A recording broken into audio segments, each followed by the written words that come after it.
Hi friends. இப்போ நம்ம எங்கே இருக்கிறோன்னு பார்த்தீங்கன்னா பெங்களூரில் இருக்கிறோம். பெங்களூர்லேருந்து ஒரு 50 கிலோமீட்ரு மைசூர் ரோட்டில் ராம்நகராவில் இருக்கிறோம். நம்ம திங்கக்கிழமை எஃப்சி பண்ணோம். செவ்வாய்க்கிழமை சேலத்தில் திருப்பூரில் லோடு கேட்டோம். எதுவும் லோடு ஆகலை. சரி இன்றைக்கி புதன்கிழமை செவ்வாய்க்கிழமை சாயந்தரமே சொன்னாங்க பெங்களூர் இருக்குதுன்னு சொல்லிட்டு. அதனால் பெங்களூர் எம்டி வந்துட்டோம் லோடு ஏற்றுறதுக்கு.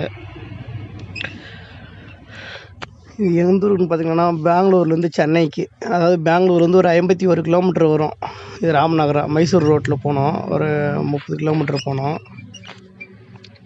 இங்கே பெங்களூர் ராம்நகராவிலேருந்து சென்னை இருங்காட்டுக்கோட்டைக்கு லோடு இது.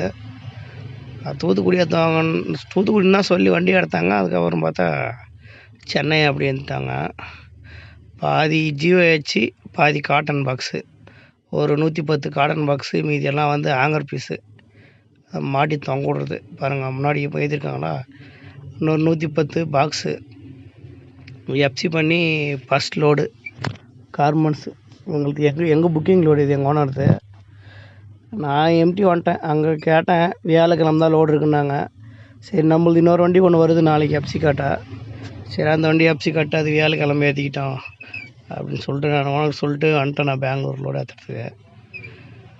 இது சென்னை இருங்காட்டுக்கோட்டை போயிட்டு அங்கேருந்து அப்படியே பில்லு மாற்றி நேராக மீஞ்சூரில் இருக்கிற மஸ்க் சிஎஃப்எஸ் போவேன். இது காட்டன் பாக்ஸு ஏற்றிட்டுருக்காங்க. இதுவும் வந்து சென்னையில் இதே கம்பெனி வந்து சென்னையில் தான் மெயின் பிரான்ச் இருக்கிறது.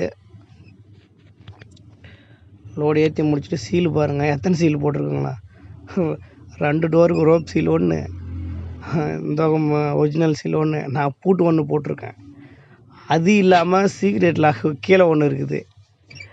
1 2 3 4 லாக்கு. ஏன்னா அந்தளவுக்கு அது ரொம்ப காஸ்ட்லியான பொருள். இது அசோயாவில் எழுதியிருக்குல்ல, அது கீழ் சைடு இருக்குது. கீழ் சைடு வந்து நான் கை விட்டு பூட்டிருக்கேன், அதில் போட்டு லாக் பண்ணிவிடுவேன். எத்தனை பூட்டு பார்த்தீங்கன்னா. அதே மாதிரி ஜிபிஎஸும் ட்ராக் பண்ணுவாங்க.